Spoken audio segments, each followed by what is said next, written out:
Hi student. இப்போ நம்ம பார்க்க போகிறது கார்பாக்சிலிக் ஆசிட், அதாவது கார்பாக்சிலிக் அமிலங்கள்.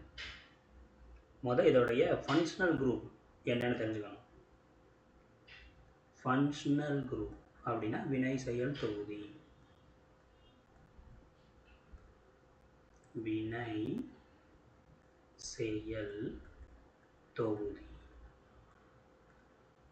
இதோட வினை செயல் தொகுதி என்ன அப்படின்னு பார்த்தீங்கன்னா COOH. அது பாண்டு போட்டு எழுதணும்.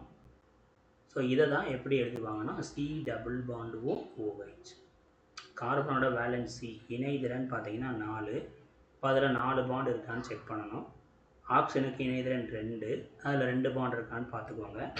ஸோ அதே மாதிரி OHம் பாருங்கள், இங்கிட்டு ஒரு பாண்ட் இருக்குது, அங்கிட்டு ஒரு பாண்ட் இருக்குது. ஸோ அதனால தான் இதை C+OOH அப்படின்னு எழுதுகிறோம். இதுதான் கார்பாக்சிலிக் அமிலங்கள், அதோடைய வினை செயல் தொகுதி. இதில் மொத்தம் 2 விதமான வினை செயல் தொகுதி இருக்குது. ஒன்று என்ன அப்படின்னு பார்த்தீங்கன்னா கார்போனைல். C+Oங்கிறது கார்பனைல் தொகுதி. அதில் OH இருக்குது, அதனால தான் இதுக்கு பேர் கார்பாக்சில். இது கார்பாக், இது ஆக்சில். ஸோ கார்பாக்சில் தொகுதி. சரியா? இப்போ ஒரு பாண்டு இருக்குது, அப்போ பாண்டு போட்டு தான் COOHன்னு போடுறீங்க. இதில் ஏதாச்சும் ஒரு அல்கைல் குரூப்போ அரைல் குரூப்போ ஜாயிண்ட் ஆகலாம். இதில் ஜாயிண்ட் ஆகக்கூடிய குரூப்பு அல்கைல் குரூப்பாக இருந்துச்சு அப்படின்னா, அதாவது அல்கைல் தொகுதியாக இருந்துச்சுன்னா இதை அலிபாட்டிக் அமிலங்கள் அப்படின்னு சொல்லுவோம். அல்கைலாக இருந்தால் கண்டிப்பாக இது அலிபாட்டிக் அமிலங்கள். ஸோ அதே இடத்துல அல்கைலுக்கு பதிலாக அரைல் குரூப் இருந்துச்சுன்னா, அரைல்னா உங்களுக்கு புரிகிற மாதிரி சொன்னோம்னா பென்சின் ரிங், COOH இருந்துச்சு அப்படின்னா இது அரோமேட்டிக் அமிலங்கள். ஸோ அப்போ அந்த ஜாயிண்ட் ஆகக்கூடிய அல்கைல் ஆர் அரைல் தொகுதியை பொறுத்து இது அரோமேட்டிக் அல்லது அலிபாட்டிக் அமிலங்கள் அப்படின்னு சொல்லுவோம். அலிபாட்டிக் எக்ஸாம்பிள் நீங்கள் எதெல்லாம் போட்டுக்கலாம்னா வெறும் எத்தில் குரூப் ஜாயின் பண்ணிக்கலாம், இல்லை அப்படின்னா எத்தில் குரூப் ஜாயின் பண்ணிக்கலாம். ஸோ இதே மாதிரி ப்ரோபைல், பியூட்டைல் எக்ஸெட்ரா இது பூராமே அலிபாட்டிக். ஸோ அரோமேட்டிக்னா மேக்ஸிமம் பென்சீன் ரிங். இது aromatic amino acids, aromatic carboxylic அமிலங்கள். இதில் அலிபாட்டிக்கை பொறுத்த வரைக்கும் கார்பன் 12 நல்லா தெரிஞ்சுக்கோங்க, கார்பன் 12 கார்பன் 18 வரைக்கும் இருந்துச்சு. அதோடு சேர்ந்து ஆசிட் குரூப்பும் இருந்துச்சுன்னா மேக்சிமம் இது ஃபேட்டி ஆசிட், கொழுப்பு அமிலங்களாக தான் இருக்கும். கொழுப்பு அமிலங்கள், அதுவும் கிளிசரால் எஸ்டராக தான் இருக்கும். இதை நீரால் பகுத்தல் செஞ்சால் நமக்கு என்ன கிடைக்கும் அப்படின்னு பார்த்தீங்கன்னா கிளிசரால் கிடைக்கும். இதை ஏற்கனவே நம்ம ஆல்கஹால் டெரிவேட்டிவில் பார்த்துருக்கோம். ஸோ கார்பாக்சிலிக் அமிலங்கள்னு சொன்ன உடனே அதோட வினை செயல் தொகுதி ஞாபகத்தில் வச்சுக்கோங்க, COOH. பக்கத்தில் ஆர் குரூப் வந்து அலிபாட்டிக்காக இருந்தால் அலிபாட்டிக் அமிலம், அரோமேட்டிக்காக இருந்தால் அரோமேட்டிக் அமிலங்கள். அவ்வளோதான். இப்போ இதை பற்றின IUPAC நாமன்கிளேச்சர். கார்பாக்சிலிக் ஆசிட்டில் நம்ம இப்போ பார்க்க போகிறது IUPAC, international union of pure and applied chemistry. இதுலேயும் 2 விதமான நேம் இருக்கும்.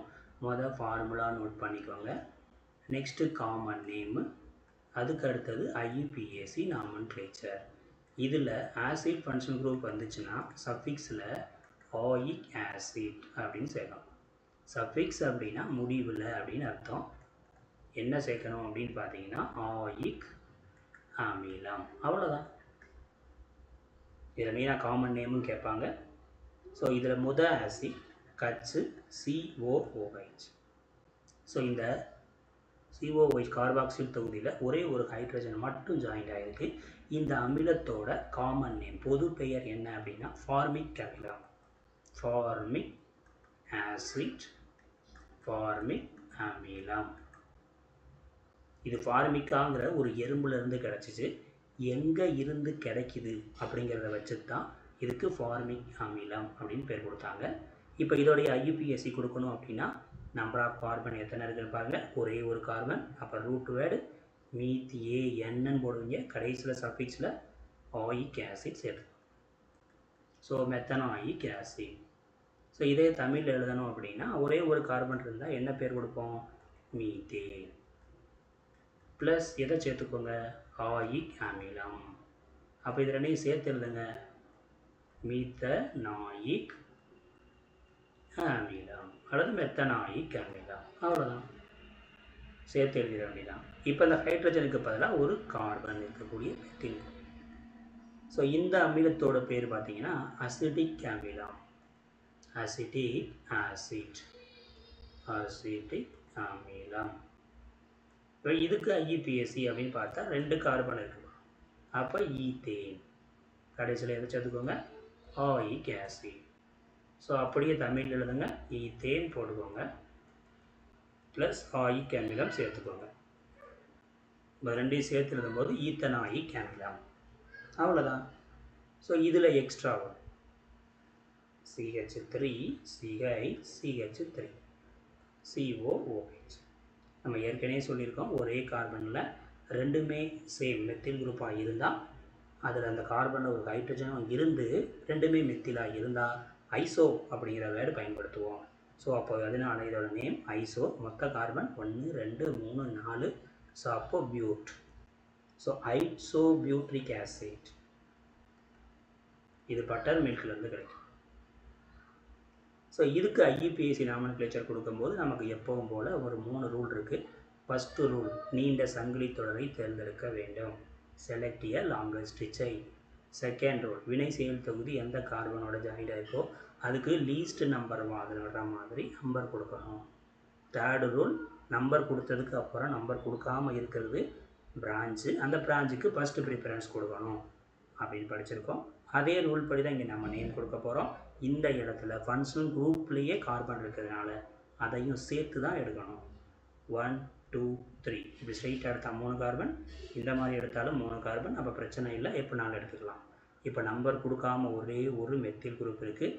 அந்த மெத்தில் செகண்ட் கார்பனில் இருக்கிறதுனால இதுக்கு பேர் 2 மெத்தில் போட்டாச்சு. மொத்தம் 3 நம்பர் போட்டிருக்கீங்க. ஸோ அப்போ ப்ரோபேன் அப்படின்னு முடிச்சுக்கோங்க. கடைசியில் oic acid. So 2 methyl propanoic acid. Maximum இந்த கெஸ்ட்டு வந்துட்டால் மட்டும் ஃபங்க்ஷனல் குரூப் எந்த கார்பனில் இருக்குங்கிறத காட்டிடணும். அதனால் 2 மெத்தில் 1 ப்ரோபனாயிக் ஆசிட் அப்படிங்கிறதா கரெக்டான நேம். இதுக்கு அடுத்து இன்னொரு ஃபார்முலா.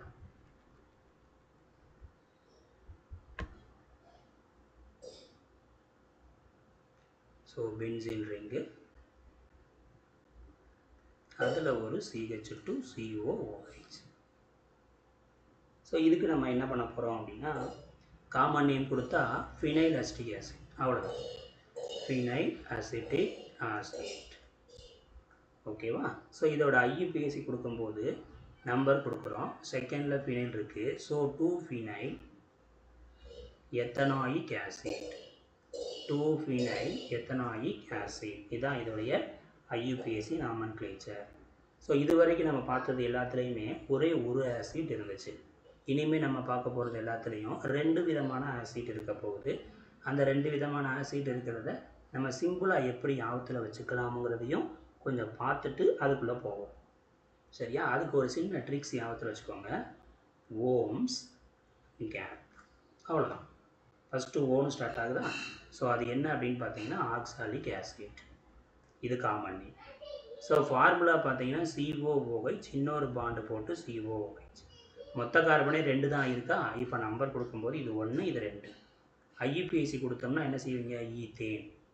1லையும் ஃபங்க்ஷனல் குரூப் இருக்குது, 2லையும் ஃபங்க்ஷனல் குரூப் இருக்குது. ஸோ 1,2 மொத்தம் 2 ஆசிடுங்கிறதுனால dioic acid. So ethane 1,2 dioic acid. So அடுத்து M அப்படின்னா மலோனிக் ஆசிட். இது காமன் நேம்.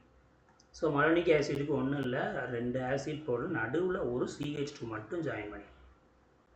சரியா? இப்போ இதுக்கு நீங்கள் நேம் கொடுக்கணும்னா 1 2 3. ஸோ அப்போ மொத்தம் 3 கார்பனா, அப்போ என்ன பண்ணிடுங்க, ப்ரோபேன். ஃபங்க்ஷன் குரூப் எங்கே இருக்குது, 1லையும் 3லையும். ஸோ டை 2 இருக்கிறதுனால டைன்னு போடுறோம். சஃபிக்ஸில் ஆயிக் ஆசிட் சேர்க்கணும், அதனால டயாயிக் ஆசிட். இது அப்படியே தமிழில் எழுதணும்னா கூட எழுதிக்கோங்க, ஈத்தேன் 1,2 டயாயிக் அமிலம். அவ்வளோதான்.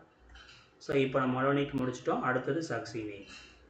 ஸோ சக்சினிக் ஆசிட் பொறுத்த வரைக்கும் COOH ஆர் CH2 இன்னொரு CH2 அடுத்து COOH மொத்தம் 4 இருக்குது 1 2 3 4.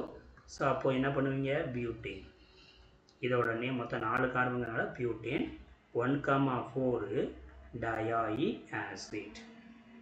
ஸோ இப்போ நம்ம சக்சினிக்கு வரைக்கும் பார்த்துட்டோம் ஓம்ஸ் வரைக்கும். அடுத்து ஜி வருது. ஜிங்கிறது என்ன அப்படின்னு பார்த்தீங்கன்னா குளுட்டரிக் அமிலம். ஸோ அப்போ அதை தான் இப்போ நம்ம பார்க்க போகிறோம். கவனிச்சுக்கோங்க. Glutaric. So glutaric acid.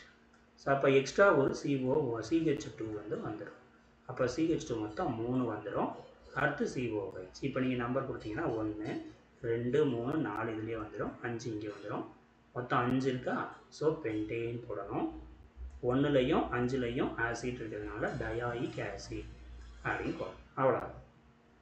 So இதுக்கு அடுத்தது அடிபிக் ஆசிட். அடிபிக் ஆசிட் அது என்ன அப்படின்னு பார்த்தீங்கன்னா எக்ஸ்ட்ரா ஒரு CH2 வந்துடும். So CH2 4 times COOH. இதில் 1 2 3 4 5 6.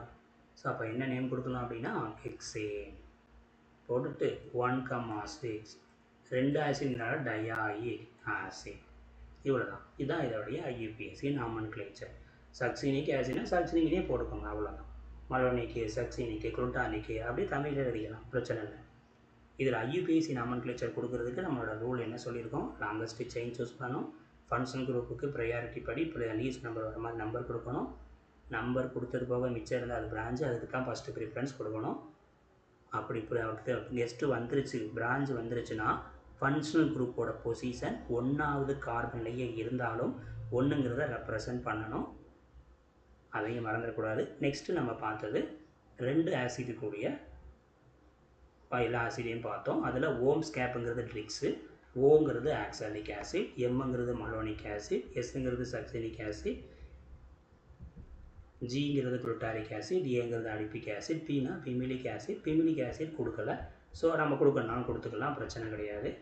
ஸோ லாஸ்ட்டாக இருக்கக்கூடியது பிமிலிக் ஆசிட். இன்னொரு CH2 குரூப்பை சேர்த்துக்கிற வேண்டியது அவ்வளோதான். ஓகேவா. பிமிலிக் ஆசிட். ஸோ ஒரு ஆசிட் ஃபஸ்ட்டு, அது போக CH2 5 தடவை இருக்கும். அடுத்து COOH மொத்தம் 6 இருக்கும். 7 இருக்கும். அதனால் கெப்டேன் 1,7 டயாயிக் ஆசிட். That's all. ஸோ இந்த IUPAC உங்களுக்கு ஈஸியாக இருக்கும். ஒரு தடவைக்கு 2 தடவை பாருங்கள். உங்கள் ஃப்ரெண்ட்ஸுக்கும் ஷேர் பண்ணுங்கள், லைக் பண்ணுங்கள், சப்ஸ்கிரைப் பண்ணுங்கள். எது டவுட்னா கமெண்ட்டில் கேளுங்கள். தேங்க்யூ.